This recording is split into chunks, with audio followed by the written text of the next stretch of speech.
Good evening. My name is Joe Sam Robinson. It's my pleasure to have with us once again the redoubtable Dr. Buck Melton. Welcome, Greetings. Buck. Welcome to be here. Now, one thing that's missing from your costume tonight are the Mickey Mouse ears. I forgot my mouse that I ears. think you often wear, and that's a springboard for our discussion about the events in Orlando, where the state of Florida is tangling with the mouse. There's a cultural war underway there, lots of huffing and puffing. And I think you've just returned for an inspection of the facility. You were there, and you didn't really go there to get mouse ears. Is that right? Or maybe you did. I was one of the few people without mouse ears. I've prompted you for us to discuss this tonight because of my recent adventures. I have just returned late last night from my first visit to Walt Disney World in 50 years. I was there the year it opened in 1971, and I think I was there with, of course, my parents in 72 or 73. But I'm a scuba diver. They have a huge aquarium there. I decided I was going to dive the tank, and so I went with friends on a several-day vacation, and I have an in-depth report and reflection from many different perspectives tonight. Well, the tank sounds interesting. Were there Yes. carnivorous fish in the tank? Any There were. rapacious sharks? There were. I don't know how rapacious they were, but there were sharks. Does that worry sharks. you? I mean, you're swimming with sharks. Oh, yes. And I've that's swum. sort of a metaphor, isn't it? You swim with sharks. Yes. That's always Well, since risky. I'm a lawyer, I'm safe. They don't bite their own kind. Lawyers are Professional courtesy. immune from their shark Yes. teeth. Is that right? Yes, but I've swum with sharks out in the open ocean too. Well, and these sharks, unless they're particularly hungry or you have a little cut on your foot that attracts their attention. This is the thing, and you always hear, because it's great press and sells newspapers, about people being in shark-infested waters. And I love the meme that says, "Dear humans, these are not shark-infested waters. This is our home. We live here. You're the intruder." Yes. And more people get injured by cows every year than by sharks. Okay, So it's you get attacks from sea life only if they make a mistake or if you're stupid and are aggressive to them first. Yes. Well, it's a little story. So you had sharks swimming around, stingrays, Sharks, all rays, kinds of yes. barracuda. Any barracuda? No barracuda that I'm aware of. What would worry you if you were in a tank? A squid, an octopus? No, I don't know, nothing. Shrimp? No. I have never had any Whales? serious No. problem with aquatic life. Well, Once again, jellyfish? No. I've never had a problem. It's Really? Okay. 99 times out of 100, you have to do something stupid first. Jellyfish just might give you a little nip if you just Men of war, but usually you can see them coming. I mean, their problem, if you do a night dive, you can run into something that way. But I'm not a big night diver. Well, so you had your experience Yes. in the big tank. Yes. And then I believe you were praising the efficiency of the operation. Yes. Disney, which is based in Bay City and Lake, I don't know if they call it Buena Vista down there, Buena Vista, I think Buena Vista. It's got something called, I believe, the Reedy Creek Improvement District, which Florida chartered back in 1967 when Walt's brother Roy Disney started working on developing Disney World. And it has been this essentially independent government sponsored agency down until 2022. And it essentially has all the powers of government. Florida has essentially outsourced everything from police protection to fire protection to medical services to water and sewerage to the right to own and operate a nuclear reactor, which there is none down there, but they had the right to do so, to the Disney Corporation. Do they have a police force? They have a police force, yes. They can arrest they've got everything. and they have arrest authority. They have their own set of laws? They have their own set of roads. But what about laws? I'm sure they do, yes. So, okay, I mean, that's so they may say you can't enter this without $100 in your pocket, or you have to spend $50 to exit the place. I mean, presumably they could have some pretty mercenary laws. Yes, If they had yes. that privilege, can the Florida courts?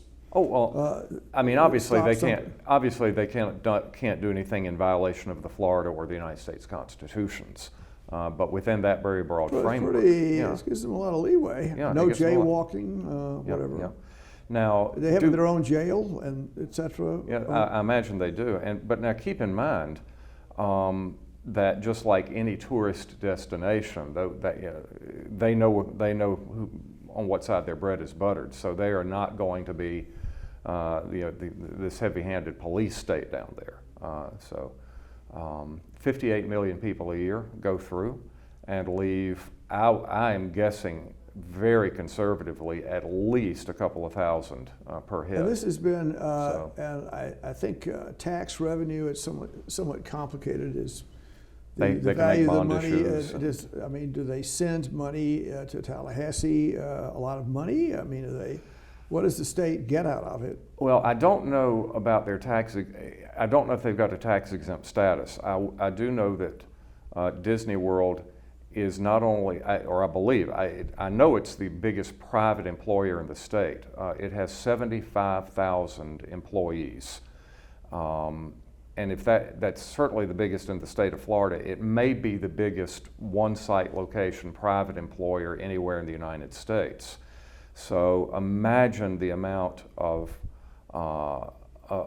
capital that is being injected into the Florida economy that largely stays in Florida, which is a huge boon to the Florida economy. Now, presumably, to do the deal, the Disney people had experience with dealing with local politicians and payoffs and restrictions, and it would appear to me if I were going to do any kind of venture with local politicians, there'd be some problems.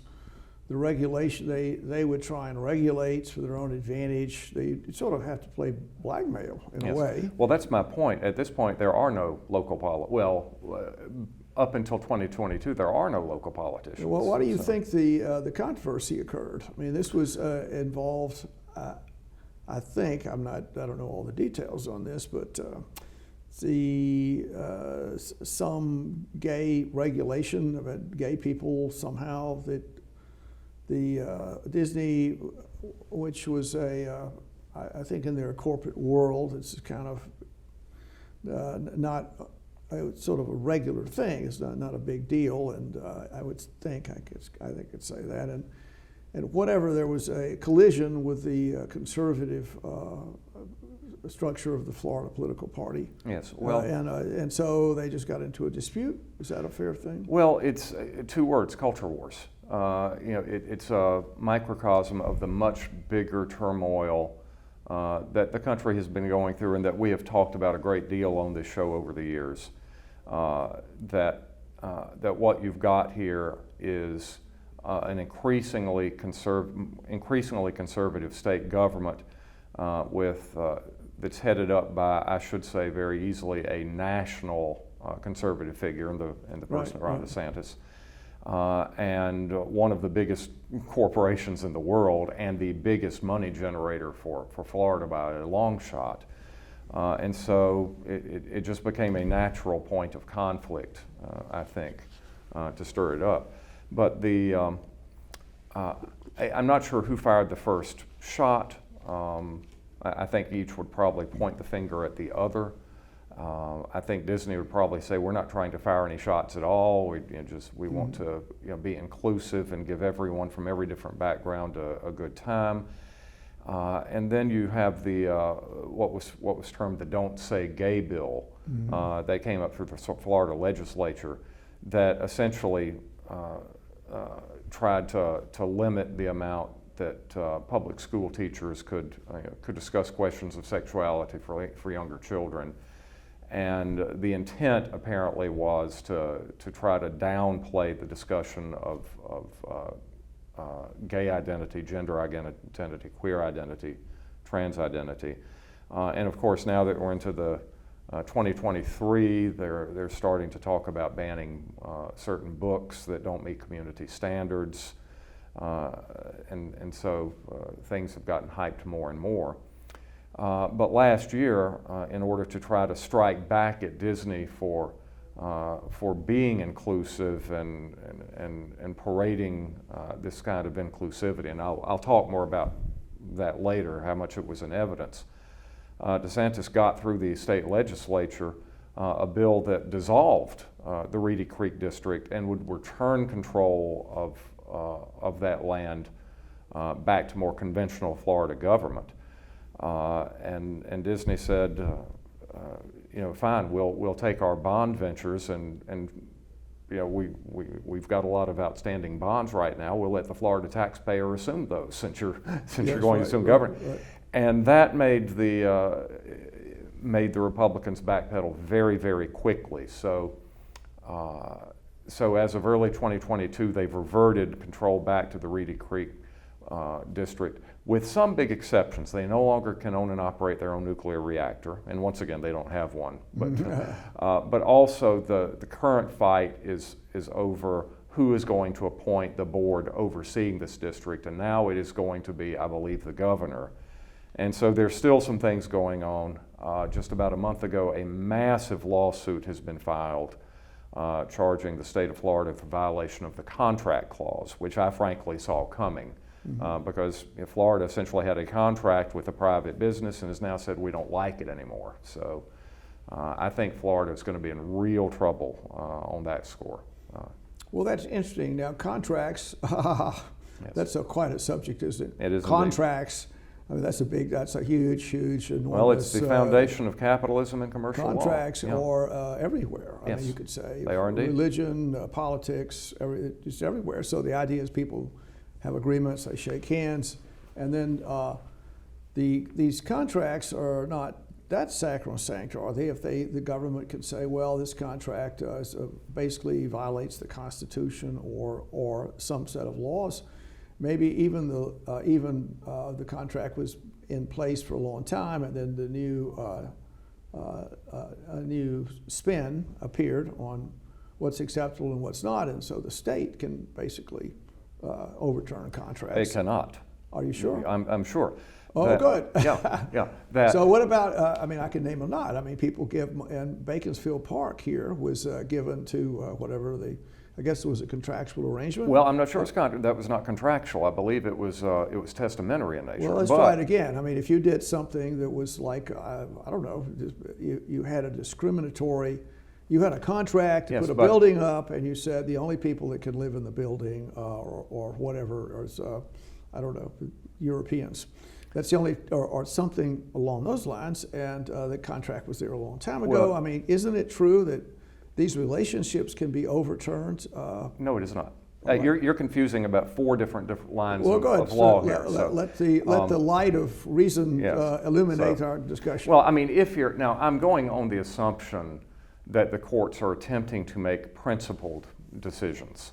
And of course, I know that you've always had an issue with that. I frankly don't think you believe that courts make principled decisions. I think they try. Or the juries. They try. I certainly give them they try. It's very difficult. I'm conceding that. They certainly try. Well, you see, many people wouldn't concede that, and I think on many occasions they do not try, depending on who you ask. I think, not to get too far off of the subject, but for me, the clearest sign that a judge or a justice has made a principled decision, or at least attempted to make a principled decision, is that the case comes out in a way that judge or justice wished that it wouldn't. Yes. So if you and I've got a dispute and the judge really hopes that would like for you to win but feels compelled to rule for me, that's a sign of principle. Yes. But yes, I mean, obviously a contract cannot violate the Constitution. And I think your argument is the Constitution is what the courts say it is, and as the courts change their mind, the Constitution changes. Yes. That's a very mercenary approach to take. And yes, it has happened. It has happened. That in 1896, separate facilities for blacks and whites were constitutional. In 1954, they were not. What changed? The justices. Certainly the wording of the Constitution. I think you're sort of making my point in a way, Buck. But I'll move past that. And I mean, I take that's kind of a side issue, an important side issue. But the cultural war that sort of sprung, so if I can say this, it appears to me the Disney Corporation has changed, as has America. So I remember watching Annette Funicello and the Mouseketeers, and Walt was there, sort of an avuncular uncle kind of. Yes, Walt. I remember him Walt, well. and they had Davy Crockett. I remember him well. King of yes. the Frontier. I remember my Sunday nights. All of the things that were there were not part of the contract. That's my point. Moving past the contract. We could. No, we can't. I'm right, not going to go back to I'm not going to let you. All right. So, I mean, now, if Reedy Creek had contracted with the state of Florida saying, we agree to provide wholesome entertainment for the American people on the lines of Annette Funicello, then you've got the terms of the contract. Then I think that the state of Florida would now say you are violating the terms of the contract. But the larger cultural background, we are going to build an amusement park, we're going to pay X amount of dollars, you're going to do this. I don't think Florida's got a leg to stand on. Well, I was making a general comment about contracts and the Pacific nuances of the relationship. Since we don't have the document in front of us to parse out, it would appear to me that, and this is an important issue, so contracts really should. I hope there's no one legal out there as I'm starting to discuss contracts here. I've no problem at all in barging in where angels fear to tread, so to speak. But, I think you're digging yourself in here, Frank. Well, that's all right. I mean, I can be corrected always. But my comment is on these contracts, you're put there, and then these are the arrangements, and then the weather changes, and I sort of think my point was you accepted it. I thought earlier, which is the contract is there, whatever the nuances of the contract are. And then an external agency, an external government agency, an interpreter of the Constitution, if you want to say it that way, in its broadest point of view, they can claim many ways to unhinge this. So one of them is that it might violate the Constitution in some way, the state constitution, and so that would be a way to overturn contracts, and I believe they're fairly routinely accomplished. Now, the nuance, yes, I mean, so just the nuances of whatever the actual arrangements, that's my general point. My general point is the contracts aren't sacrosanct for that reason. And then, it also, contracts can stop change, they can make society more rigid. So the courts, I think, routinely abridge them within the limits of their power, and that's maybe an operative phrase, the limits of their power. If the contract is, I'm digging a pretty deep hole here. If it, chuckle. If the contract doesn't go into that realm, I mean, it presumably would be valid. If you just say this contract, as far as we can tell, is, I'll give you two shekels of silver every third year to stay in the house, that might be difficult to overturn. But, so there are a lot of contracts that the power of the state wouldn't apply. And the question would be, in this arrangement, which is I think what you're headed back toward, is the contractual arrangements that Disney had with the state government is like, are you going to give me 2 shekels of silver or every third year? That would not could not easily be abridged by state power. Well, I'd flip it on you. What happens if 100 years from now we decide that silver is grossly immoral because it's mined by slaves in Central Africa? It could be flipped. Yeah. It could be so flipped. You see, the contract you say is sacrosanct is we're not. sort of making my point. No, I was trying to give you a little breathing room in your argument. No. You were not trying to do that. I was being quite sure. The point is that the things that you think are sacrosanct may not be, and the things that you think are not sacrosanct might be. There can be. Well, I accept that. And so the idea, my big major point is the state it doesn't like to do this, but it can overturn contracts. And I tried to pick an example. There's a limit to the power. So presumably a contract could be so put together that it would be like a fortress. It would be not impenetrable easily by state power, but the state power always has that ability, and I think would be my thought about it. Well, I think there are two things here.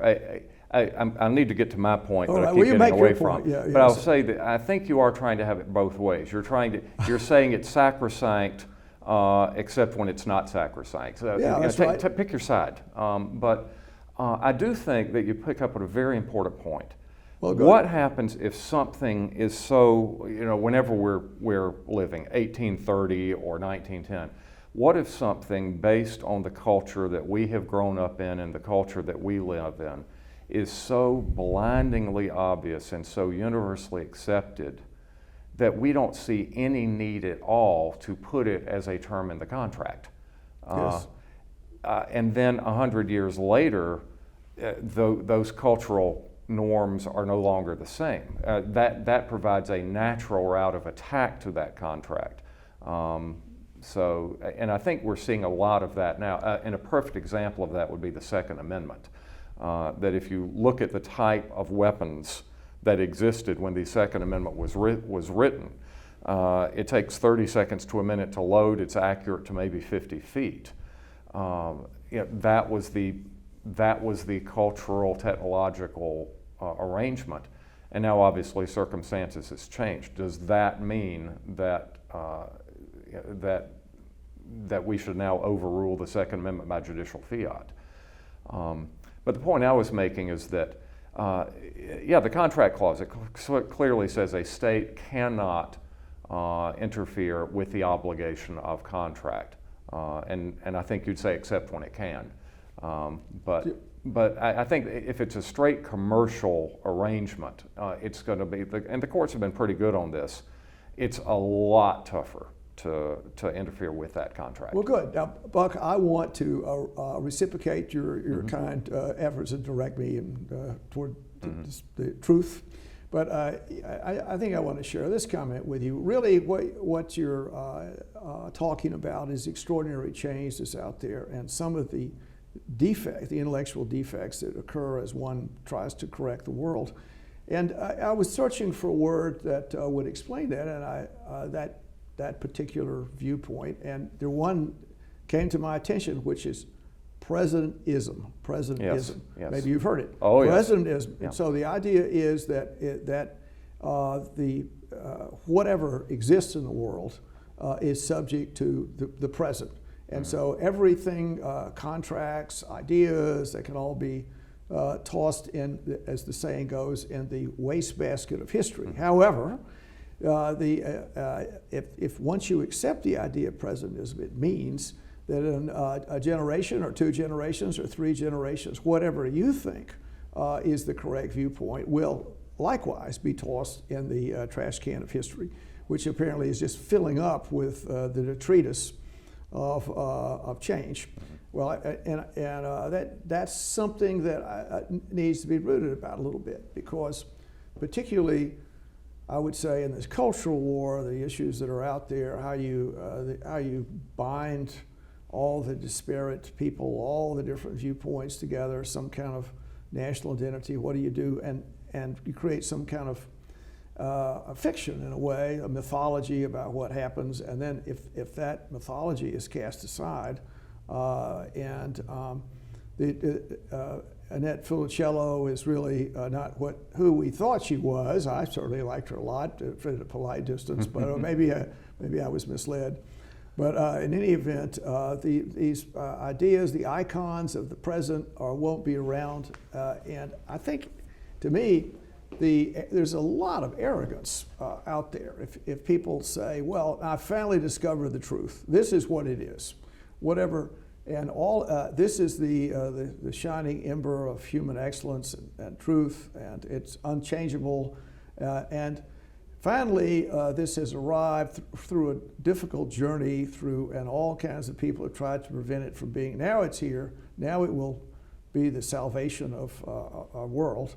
And a generation passes, and it's just tossed in the wastebasket. And I'm not sure what part of it will be tossed in there, and presumably something will stay. But that's, and understanding the cultural wars, I think that needs to be examined a little bit, as to presidentism, how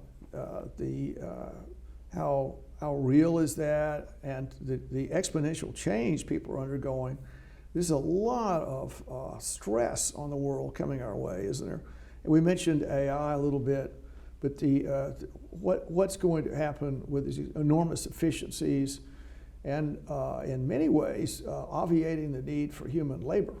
I mean, all kinds of things. I mean, why should you do this? And I think in medicine, it's possible to, I've discussed this, dismiss physicians. You just call up, push the button, and the little chat box or whatever they call them says hello, what's up, and on and on, and just takes care of the issues. And so and that's kind of a science fiction-y kind of story, but things are happening, aren't they? Yes. Well, if you look at cultural norms, if you look at the rate of technological change, the rate of change, I would say from around 1880 to certainly 2000, 210, 220, has just been phenomenal. And going back to an area that I know something about, you make a capital investment in a battleship in the year 1900. That battleship is no longer frontline by 1910. And so you have to completely rethink things. So it's radio in the 20s, it's TV in the 50s, it's color TV, it's HD TV. And so the rate of change as it speeds up, it stresses. I think it stresses. It's very stressful. It stresses the economy. It stresses the individual. Cortisol levels go up, and yeah, I really don't know where that ends. I don't think AI is going to be the solution, but yeah, science fiction becomes science fact very quickly these days. One of the issues I'll just make a comment about is our brains. We have our same old brain here that has not evolved. It's still an Neolithic. I talk about this a lot. Oh, and I use that model in my classes. Well, good. I'm glad that's right. Well, I'm glad because it works. It's true. Well, the brain is really imposing. It causes cyclical behavior.